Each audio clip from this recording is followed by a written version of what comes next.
como que é importante a gente meditar. Tem uma frase que dizem aí, e ela infelizmente ela é verdadeira. Uma mentira dita 1000 vezes torna-se verdade. Apenas como curiosidade, essa frase é de um alemão nazista, Joseph. Ele era ministro da propaganda da Alemanha nazista. Olha o que ele falou: repete uma mentira, vai repetindo a mentira até eles aceitarem como uma verdade. E eles fizeram mentiras sobre os judeus, sobre raça pura. E olha quantas mentiras simples que nós aceitávamos como verdade por não conhecermos a palavra de Deus. As pessoas confundem e torcem o que diz a palavra e acabamos por aceitar sem questionamento. Entendem por qual motivo que nós aqui, pastores aqui, insistimos para que vocês leiam, para que vocês meditem nas Escrituras, para que vocês questionem se o que está sendo ensinado está correto com as Escrituras. Percebem como é importante acompanhar os ensinamentos através da leitura simultânea da palavra, da Bíblia? Lá em Atos nós temos um povo, os bereanos, que eles, mesmo sendo ministrados pelo apóstolo Paulo, eles examinavam as Escrituras. Eles conferiam se aquilo que Paulo estava falando estava de acordo com a palavra. Deus ama o pecador, mas odeia o pecado. Queridos, nós já tivemos 5 ministrações sobre essa frase. Pastor Daniel ministrou 2 vezes, Pastor Kennedy 2 vezes, e nós tivemos aqui o professor do carisma, o Léo Giurundi, que também ministrou sobre isso. Foram ministrações fortíssimas, que se vocês não viram, vejam. E o que nós queremos com isso? Nós queremos que você seja incomodado, você que está aqui, você que está em casa, que seja incomodado a tal ponto que sempre que ouvir uma frase, um texto sobre a Bíblia, você se volte para ela e pergunte o que realmente a palavra de Deus diz. Se essa frase é fake ou não. Todos nós que temos acompanhado as ministrações, concordamos com as afirmações dos 3, né, que já ministraram. Onde eles afirmaram que essa frase é duvidosa e que ela não se encontra na Bíblia. Nós já falamos sobre isso, de quem até falou sobre ela. Aliás, não sobre ela não, né? Sobre outra coisa lá, né? Sobre ela, quem falou foi o Léo Girundi. Ele que falou, que quem disse foi Agostinho, o padre Agostinho. Ele que falou essa frase. Mas qual o motivo dessa frase ser tão relevante para nós cristãos? O motivo é para nos ater a ventos de doutrinas contrárias à palavra de Deus. Para nos cuidar em seguir somente os ensinos de Jesus Cristo e de jamais os ensinamentos contraditórios dos homens. Amém, igreja? Ao ouvi-la sem uma análise, somos levados a pensar que é um pecador. Se ele for para o inferno, Deus é injusto, Deus é perverso. Ou que podemos agir de qualquer maneira, que o céu será o futuro garantido a todos. Claro que para todos que não conhecem os atributos de Deus escritos aqui. É mais simples pensar assim: Deus é muito bom, Ele é só amor. Jamais Ele faria isso. Que isso? Mandar alguém para o inferno? Todos vão passar a eternidade com Ele. Não é mais simples? Eu posso errar, eu posso fazer o que eu quiser, que eu vou passar a eternidade com Ele.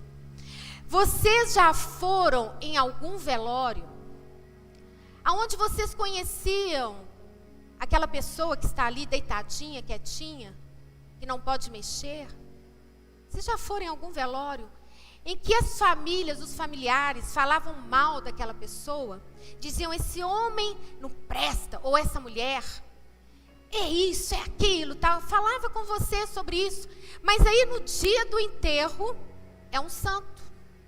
Mudou, porque morreu, virou santo. Vai para o céu direto. Vocês já foram em algum velório assim? Porque eu já fui. Eu já fui. Será que essa pessoa, só porque morreu, ela fez tudo de errado e agora porque morreu, ela vai para o céu? Se ela não arrependeu, ela pode até ir sim. Porque até o último momento da morte dela, ela pode se arrepender, aceitar Jesus, confessá-lo, aí ela pode. Mas ela não pode, só porque as pessoas estão falando que agora ela morreu, ela vai para o céu. Não é isso que nos leva ao Senhor. Ok?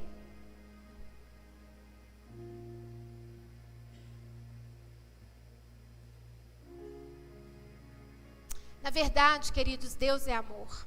Ele é misericordioso, Ele é longânimo, mas também é justo, é fiel à sua palavra, a ponto de nos dar oportunidades para nos arrependermos de nossas condutas inadequadas e nos convertermos a Jesus Cristo, nosso Senhor, nos livrando da condenação final.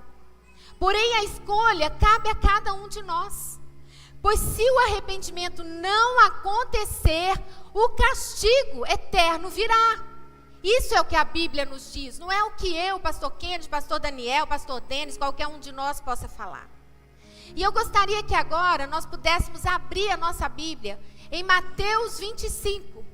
Porque nós vamos ler do versículo 31 ao 46. E eu vou ler na versão NVI.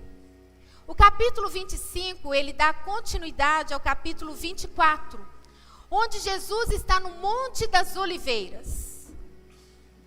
E ele está ali compartilhando com os seus discípulos as situações futuras com seus discípulos.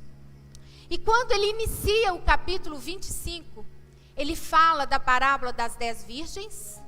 Em seguida ele fala da parábola dos talentos.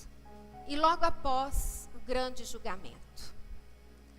A mesma grande verdade, que não existe uma bondade negativa, ou seja, Deus é amor, e portanto o pecador estará com Ele na eternidade, independente de ter arrependimento ou não, foi mostrada primeiramente na parábola das virgens, onde as imprudentes não participaram das bodas.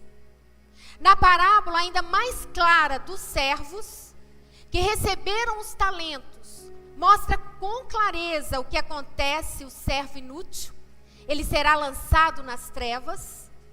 E no texto que vamos ler, o grande julgamento, é mostrado uma terceira vez, em uma declaração não paramétrica, direta da maneira pela qual o nosso Senhor procederá no último dia, quando o Filho do Homem vier em sua glória. Aleluia. Queridos, vejamos, portanto, o que o Senhor falou aos seus discípulos há 2000 anos atrás. E o que Ele nos diz hoje, em 2022, a cada um de nós que estamos aqui, a você que está nos ouvindo aí pelas redes sociais, o que o Senhor está nos dizendo através da sua palavra e da parábola não, do que Ele diz, que nós chamamos de o grande julgamento, que está em Mateus 25, e nós vamos ler do 31, primeiramente, ao 46. Amém? Encontraram?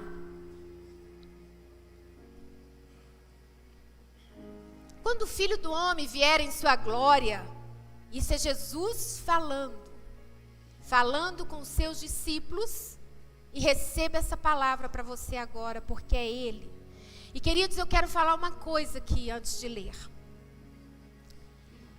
Há um temor grande no meu coração, e eu creio que em todos nós pastores que estamos ministrando essa palavra, ou qualquer palavra do Senhor, existe um temor grande, porque nós estamos aqui representando, como representantes do Senhor, falando a palavra dEle.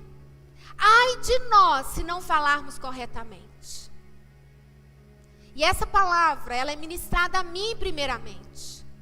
Então, o que eu estiver ministrando aqui, não é para vocês, é para mim. É para mim. O Senhor está cobrando de mim. Que venha o temor que está em mim, nos corações de vocês. É isso que eu clamo ao Senhor. Que essa igreja seja uma igreja realmente preparada. Uma noiva preparada para o grande El Shaddai. Pai, aqui está a sua palavra. E eu sou apenas um instrumento do Senhor. Humildemente eu me coloco aqui, papai.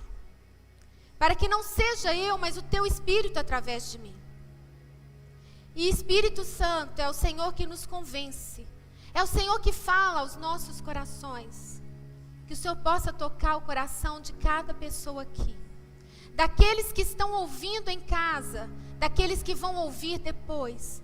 Que essas palavras possam ecoar nos corações, na mente de todos aqueles que ouvirem. E que essa palavra não seja roubada do nosso coração, mas que ela encontre abrigo, que ela cresça e dê muitos frutos para o teu louvor, em nome de Jesus. Amém. 31. Quando o Filho do Homem vier em sua glória, com todos os anjos, assentar-se em seu trono na glória celestial, todas as nações, repitam comigo, todas as nações serão reunidas diante dele. Aleluia. E ele separará uma das outras, como o pastor separa as ovelhas do bode.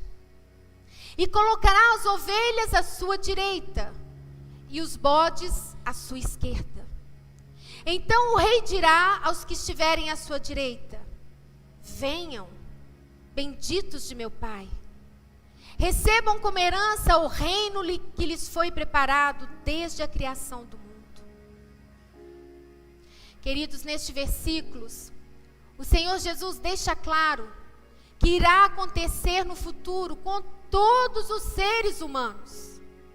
Com todos os seres desde a época da fundação da terra até o último dia, onde acontecerá esse julgamento. Ele não deixa dúvida de que haverá uma separação daqueles que o conheciam, que o obedeciam, e daqueles que viveram ao seu bel prazer, satisfazendo seus próprios caprichos. Queridos, vocês estão entendendo? Como eu disse, é com muito temor. Nossa obrigação como ministros da palavra é ensinar toda a Escritura, é confrontar, é admoestar, para nos tornarmos a noiva que Cristo vem buscar. Não adianta a gente passar a mão na cabeça e ministrar somente aquilo que nós queremos ouvir. O mundo, queridos, está pervertido como na época de Noé, como na época de Sodoma, de Gomorra.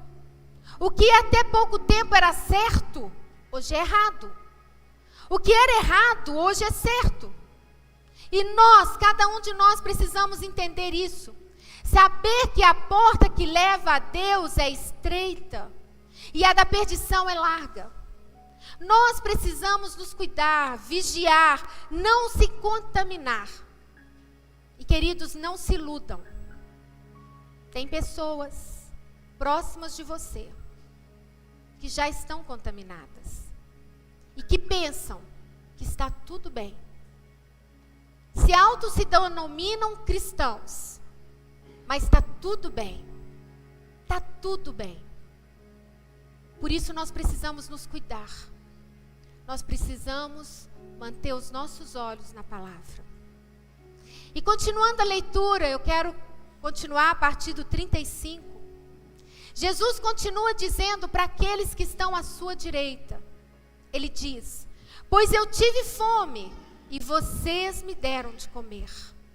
Tive sede e vocês me deram de beber. Fui estrangeiro e vocês me acolheram. Necessitei de roupas e vocês me vestiram. Estive enfermo e vocês cuidaram de mim. Estive preso e vocês me visitaram. Então os justos lhes responderam: Senhor, quando te vimos com fome e te demos de comer? Ou com sede e te demos de beber? Quando te vimos como estrangeiro e te acolhemos? Ou necessitado de roupa e te vestimos?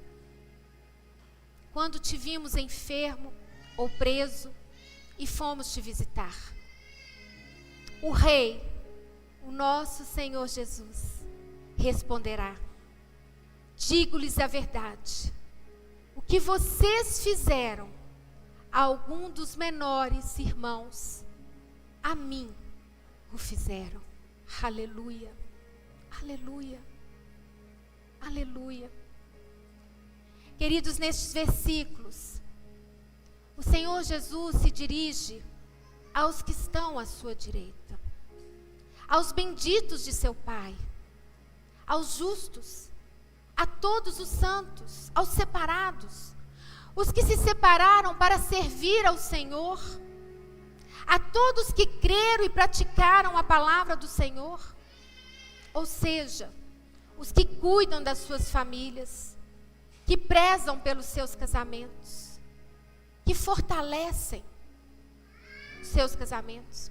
Ontem nós tivemos uma cerimônia linda aqui, da Thalita e do Vinícius. E o pastor Denis ministrou algo que foi muito interessante. E ele disse, e vou falar com as minhas palavras, que eu não gravei as suas palavras bem nos detalhes. Mas ele disse o seguinte, que o homem de verdade eu estou colocando aqui, né, reforçando, é aquele que se casa com o propósito de manter o casamento, custe o que custar, de se doar, de cuidar da sua esposa, amá-la até o fim, fazer dela uma mulher cada vez mais linda, mais bela, por ela se sentir amada, por ela se sentir cuidada. Da mesma forma, a mulher, ela deve fazer de tudo para manter o casamento saudável, honrar o seu esposo, cuidar do seu esposo, até, queridos, que a morte os separam, que venha separá-los. E juntos, amarem e criarem os filhos nos caminhos do Senhor, para que permaneçam honrando a Deus e aos pais por toda a vida. Essa é a família que Deus sonha. E isso, queridos, não mudou. E nós, vocês jovens que estão casando agora, vocês precisam ter isso no coração de vocês. Porque nós já fizemos vários casamentos e todos chegam aqui felizes do mesmo jeito. Mas com algum tempo, parece que algo começa a ficar meio estranho. É aí que nós precisamos perseverar. É aí que nós precisamos orar, joelhos no chão, ou caminhando, ou andando e orando, e clamando o Senhor. Antes de casar, até antes de chegar aqui e dizer o sim, dá para você dizer, não quero mais. Mas depois do sim, não existe, eu não dou certo, eu não amo mais. Amor é compromisso. Amor não é sentimento. Amor não é igual novela, igual filme que tem uma musiquinha de fundo lá tocando. Não, queridos. Amor é você decidir amar. É como disse o pastor Kennedy aqui, que algumas vezes ele já quis me enforcar. E eu também, mas a gente está juntinho. Isso é amor. É saber que cada um vai mudar dia a dia. Se vocês perguntarem a todos que são casados, não é só eu e o Kennedy não, viu, gente? Todo mundo aqui tem um dia que a gente quer enforcar o outro. Mas o mais importante é que com o passar do tempo, a gente vai se parecendo mais. O Kennedy é a pessoa que mais sabe coisas minhas. Eu falo tudo para ele, as minhas mazelas que estão só aqui, eu tenho coragem de vomitar para ele. Porque eu confio nele. Coisas que eu não falo para ninguém, nem para os meus pais, nem para os meus filhos, nem para os meus melhores amigos, eu tenho coragem de vomitar para ele. Porque eu sei que eu posso confiar nele, eu conheço ele. Por mais que eu queira enforcá-lo, agora não, né? Já tem um bom tempo que ele está bonzinho. Já tem um bom tempo, glória a Deus. Espero que eu também, hein? Então, assim, nessa caminhada, a gente vai melhorando. A gente vai aprendendo um com o outro. E a gente vai dizendo, valeu a pena. Valeu a pena aquele dia que eu disse sim. Valeu a pena aquele dia lá no altar, quando ele chegou para mim e falou assim, olha, eu quero te colocar sempre nos braços do Pai, porque é de lá que você veio. Sabe, vale a pena. Mas é importante escolher bem. O mais importante é escolher. Antes de casar, você tem tempo de escolher. Depois que casou, acabou.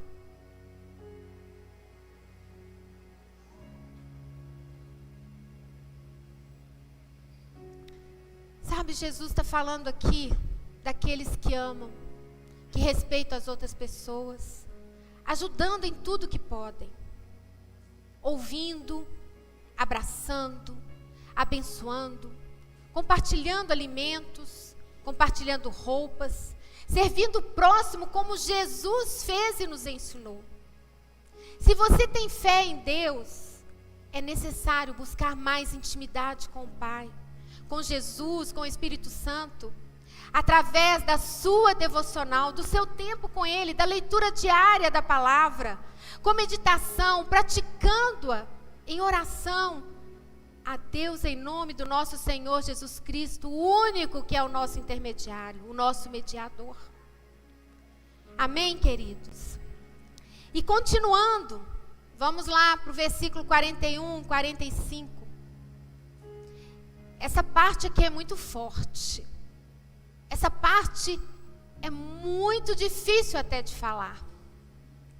Então, olha o que Jesus disse. Então ele dirá aos que estiverem à sua esquerda, malditos, apartem-se de mim para o fogo eterno, preparado para o diabo e os seus anjos. Pois eu tive fome e vocês não me deram de comer. Tive sede e não me deram de beber.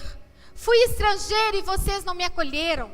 Necessitei de roupas e vocês não me vestiram. Estive enfermo e preso e vocês não me visitaram. Eles também responderão, Senhor, quando te vimos com fome ou com sede ou estrangeiro ou necessitado de roupas ou enfermos, ou presos e não te ajudamos? Ah, não é possível. A gente sempre mandava cesta básica lá para o povo, lá, ó. A gente sempre fazia isso. Como é que nós nunca fizemos isso para o Senhor? Ah, Jesus, presta atenção. Eu até fui na cadeia. Teve um dia que eu fui lá, uma turma foi, eu fui com eles lá. Eu não entrei não, sabe? Mas eu fiquei lá fora, eu fiz isso. Não, e quantas pessoas às vezes me pediam assim na rua, no carro, eu já deixava umas moedinhas separadas para dar para eles. Como é que o senhor está falando isso comigo?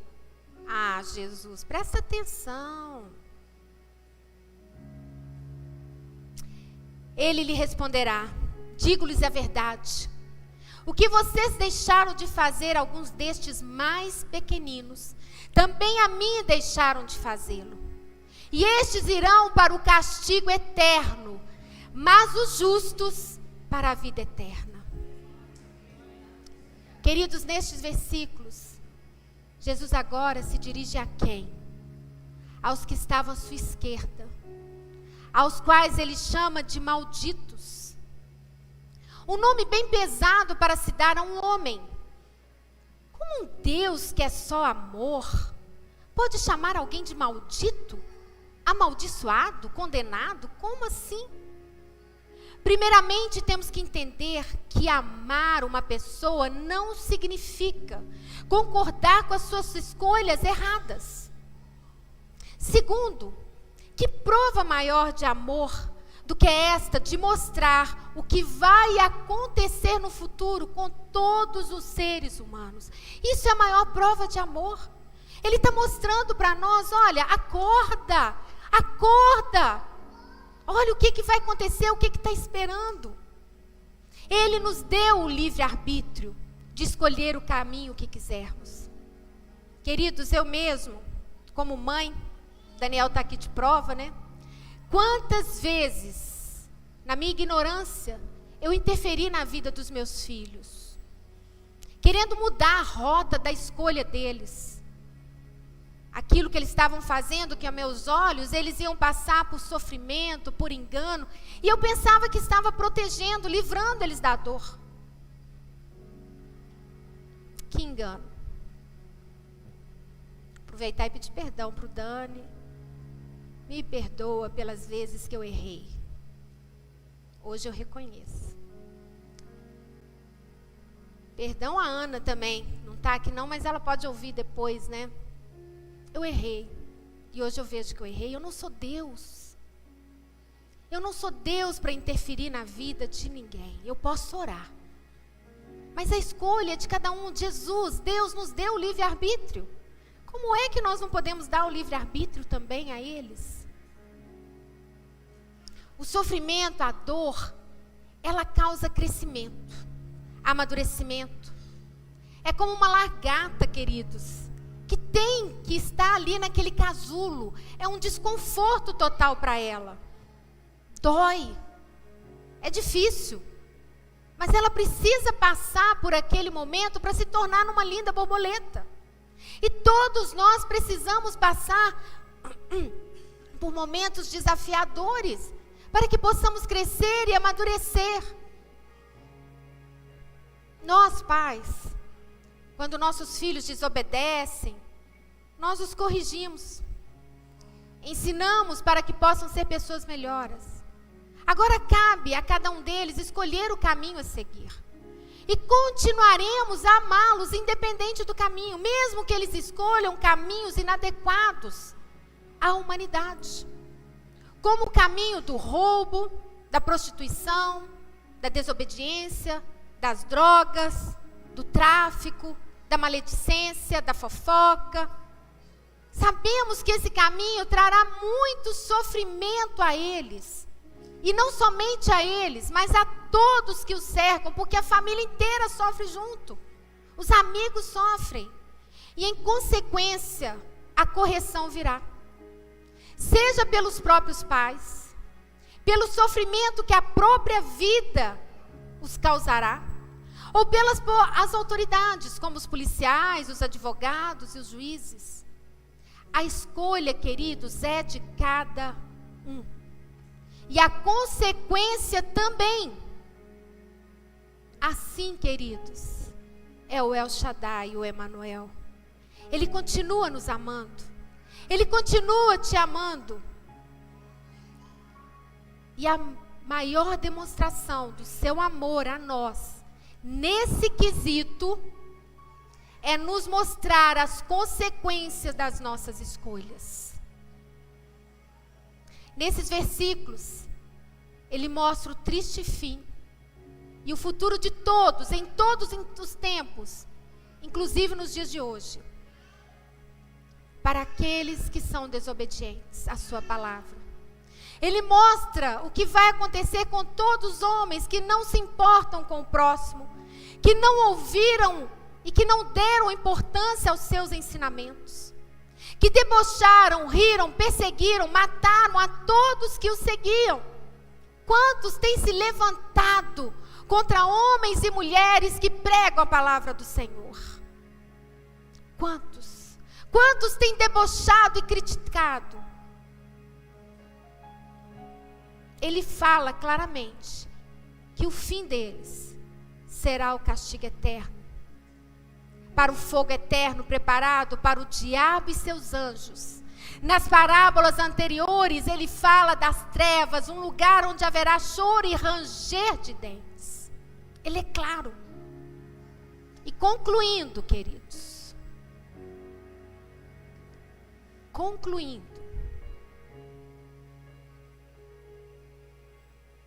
eu gostaria que vocês apagassem essas luzes.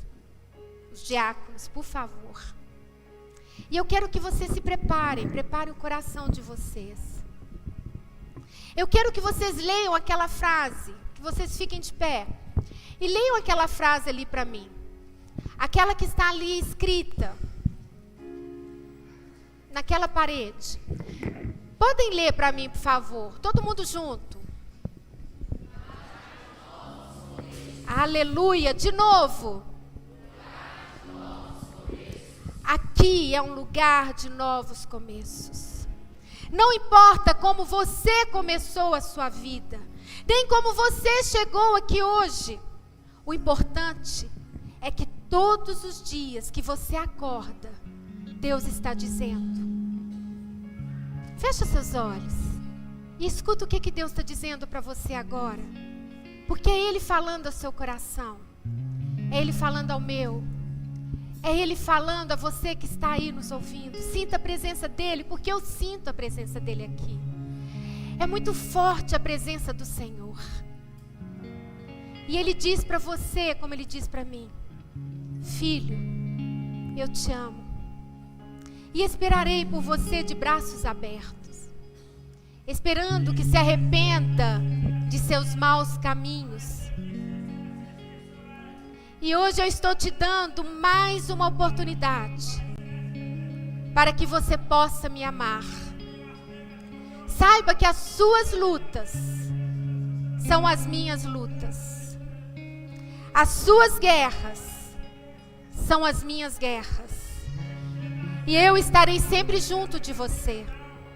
Jamais te abandonarei. Arrependa-se de seus maus caminhos e volte-se para mim.